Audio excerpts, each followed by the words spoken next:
आज तो छुट्टी है, आज मस्त आराम से सोऊंगा। चित्रगुप्त जी। जी जी जी जी प्रभु, जी प्रभु। ये क्या करने जा रहे हैं आप? प्रभु आज कुछ काम है ही नहीं, तो हमने सोचा थोड़ा सा सो लें, थोड़ा आराम कर लें। आपकी जानकारी के लिए हम आपको बता दें कि ये धरती लोक नहीं है, ये यमलोक है। यहाँ छुट्टी नहीं होती है। प्रभु लेकिन कुछ काम भी तो नहीं है, क्या काम करें? आज तो धरती लोक पे भी नहीं जाना हमें। पिछले हफ्ते हम लोगों ने जितने भी लोगों को यमलोक में लाया है, सब लोगों को हमारे समक्ष लाइए, हम उन्हें दंड देंगे। जी प्रभु, जैसी आपकी आज्ञा। चलिए चित्रगुप्त जी, अपना लैपटॉप चालू कीजिए और बताइए हमें सबके बारे में। प्रभु सबसे आगे जो लाइन में खड़ा है उसका नाम है राजू रंगीला। ये कर देता था लोगों के आगे गीला पीछे पीला। अच्छा, तो बदमाशी करते थे ये? जी प्रभु। इनकी लंबाई देख के तो लग रहा है कि छोटे मोटे बदमाश होंगे। क्यों, क्या करते थे? छोटे बच्चों का खिलौना लेके भाग जाते थे?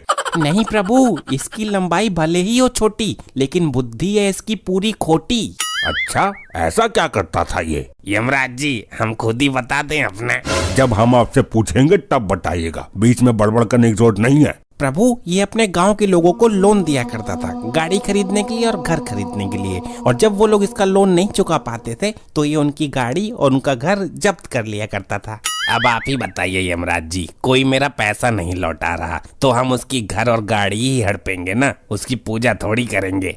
चित्रगुप्त जी। जी प्रभु। आगे बताइए। जी प्रभु, अब यहाँ से इसकी बदमाशी शुरू होती है प्रभु। वो कैसे? जिन लोगों ने इससे गाड़ी और घर लेने के लिए लोन पे पैसे लिए, वो लोग लोन ना चुका पाए, वहीं पे ये बदमाशी करता था। अच्छा, कैसी बदमाशी? प्रभु जैसे ही लोन चुकाने की डेट आया करती थी, ये उसके 2 दिन पहले गायब हो जाता था। अच्छा। और लोन चुकाने की डेट से 4 दिन बाद वापस आया करता था। अच्छा, तो ये है शरीर छोटी लेकिन बुद्धि खोटी। आगे तो सुनिए प्रभु। बताइए। फिर जब गांव वाले इसके लोन का पैसा वापस करने आते थे तो ये बोलता था कि अब देने की तारीख निकल गई है, अब 20% इंटरेस्ट लगेगा। लेकिन लोन देने के टाइम पे ये बोलता था कि सिर्फ 5% इंटरेस्ट लगेगा। बदमाश तो बहुत ही खतरनाक था ये। और प्रभु इतना ब्याज गांव वाले दे नहीं पाते थे तो ये जाता था उनके घर और गाड़ी पे कब्जा कर लेता था। बहुत ही बुरा काम करता था ये इंसान। चित्रगुप्त जी। जी प्रभु।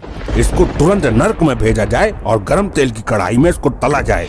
और एक बात याद रहे। जी प्रभु। कढ़ाई का तेल 20% अधिक गर्म होना चाहिए ताकि इसका ब्याज का पूरा प्याज निकल जाए। जी प्रभु, जैसी आपकी आज्ञा।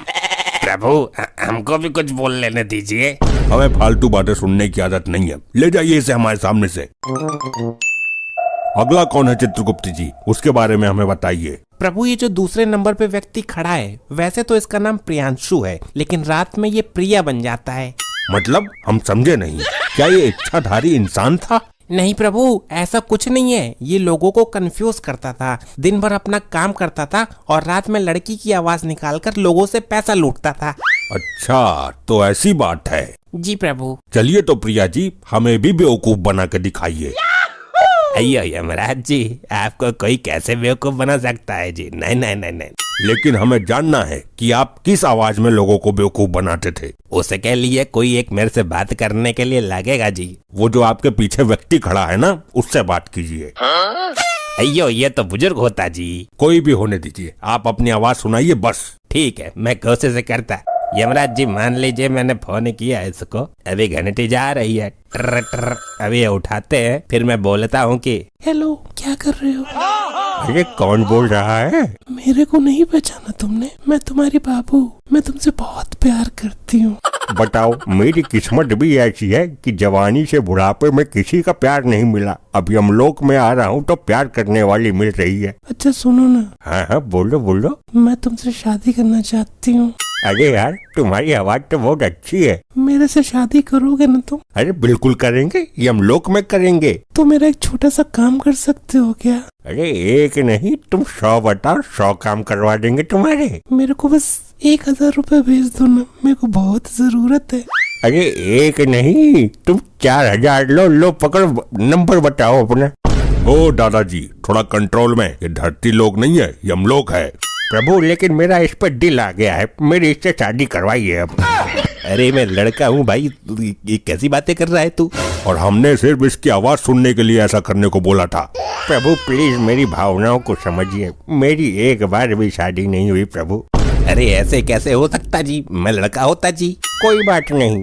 अरे क्या कोई बात नहीं, यमराज जी जल्दी से मेरा बताइए किधर जाने का है मेरे को। चित्रगुप्त जी, जी प्रभु। इसके कुछ अच्छे कार्य भी हैं या नहीं? जी प्रभु, ये 30% बुरा आदमी था लेकिन 70% अच्छा आदमी भी था। मतलब कैसे? प्रभु जैसे कि ये किसी से 1000 रुपए लूटता था तो 500 रुपए का गरीबों को खाना खिला देता था और जरूरतमंद की हमेशा मदद किया करता था ये। अच्छा, ये तो बड़ी अच्छी चीज करता था ये, लेकिन लोगों के पैसे भी लूटता था ये।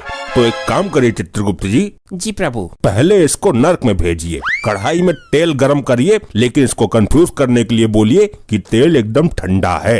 अच्छा, जैसे ये कंफ्यूज करता था। बिल्कुल, और फिर इसको उस गर्म तेल में डालिए, फिर जब हम बोलेंगे तब इसको स्वर्ग में भेज दीजिएगा। जैसी आपकी आज्ञा प्रभु। और आप बुढ़ऊ जी, इतनी उम्र हो गई है लेकिन अभी भी आपके अंदर शादी की लालसा जाग रही है। प्रभु अब क्या करें, 90 साल के हो गए थे, हमारी बारात तो कभी उठी नहीं, आपने उठा लिया हमें। हाँ, तो इस उम्र में शादी नहीं की जाती है। नहीं प्रभु, होने वाली थी हमारी शादी। क्या? हाँ प्रभु, होने वाली थी इनकी शादी। इस उम्र में इनसे कौन शादी करना चाहेगा? वो भी बस आती ही होंगी। आती ही होंगी नहीं प्रभु, आ चुकी हैं, इनके पीछे ही खड़ी हैं। अरे तुम पीछे ही खड़ी हो, बताया नहीं हमें। अच्छा हुआ हम लोगों की शादी नहीं हुई। अरे ऐसा क्यों बोल रही हो? अभी मैंने देखा तुम्हें उस लड़के के अंदर ज्यादा इंटरेस्ट था, तो हमको कुछ समझ नहीं आ रहा है। अरे नहीं नहीं, ऐसी कोई बात नहीं है, वो तो बस हम मजाक कर रहे थे। मजाक कर रहे थे, चुपचाप यहाँ खड़े रहिए। और चित्रगुप्त जी, जी प्रभु। इनके बारे में हमें विस्तार से बताइए। प्रभु जब ये जवान थे तब इनका नाम था चुल यंग। चुल यंग? चाइना में पैदा हुए थे क्या? जी प्रभु। अच्छा ठीक है। और जब ये धीरे धीरे बुढ़े हुए तब इनका नाम पड़ गया बबलू बुढ़न। हाँ, तो इन बबलू बुढ़न जी के कारनामे बताइए हमें। प्रभु जब ये बबलू बुढ़न जवान था तब इसने बहुत सारी शादियाँ की थी। क्या इसने बहुत सारी शादियाँ की थी? अरे ये ऐसे ही बोल रहा है, तुम इसकी बातों पर ध्यान मत दो। प्रभु करीब इसने 45 शादियाँ की और सारी औरतों के पैसे लेके ये भाग जाता था। हाँ, मैं तो मर ही जाऊंगी। अरे पहले ही मर चुकी हैं आप, अब ज्यादा टेंशन मत लीजिए। अच्छा, तो ये भी लूटपाट का मामला है? जी प्रभु। अरे नहीं प्रभु, मैंने इतनी शादियाँ नहीं की, वो लोग तो मुझे खुद ही छोड़ के चली जाती थी। अच्छा, खुद ही छोड़ के चली जाती थी? जी प्रभु। और पैसे भी खुद ही दे के चली जाती होंगी कि ये लीजिए हमारे पैसे ले लीजिए आप। प्रभु अब मैं उनका पति था तो इतना फर्ज तो बनता ही था उन लोगों का, तो दे के चली जाती थी। अच्छा हुआ मेरी इससे शादी नहीं हुई, नहीं तो मैं तो मर ही जाती। हाँ सही कह रही हो दादी। चित्रगुप्त जी, इस मनुष्य को तुरंत नर्क में भेजिए और 45 सरिये गर्म करके इसकी पूरे शरीर में घुसा दीजिए। नहीं प्रभु, थोड़ी सी तो रहम करिए, मैं बुढ़ा आदमी हूँ। तुमने तो उन औरतों पर रहम नहीं की, सारे पैसे खा गए। प्रभु पैसे नहीं, खाना खाया था। चुप रहो तुम। चित्रगुप्त जी, लेके जाइए इसको। और अभी कितने लोग बचे हैं चित्रगुप्त जी? प्रभु ये बूढ़ी अम्मा है और इनके पीछे 2 लोग और हैं। ठीक है, इन तीनों को आज के लिए आराम दीजिए, इनको हम अगले एपिसोड में सजा सुनाएंगे। जैसी आपकी आज्ञा प्रभु। चलिए आप लोग आराम कीजिए, जाइए।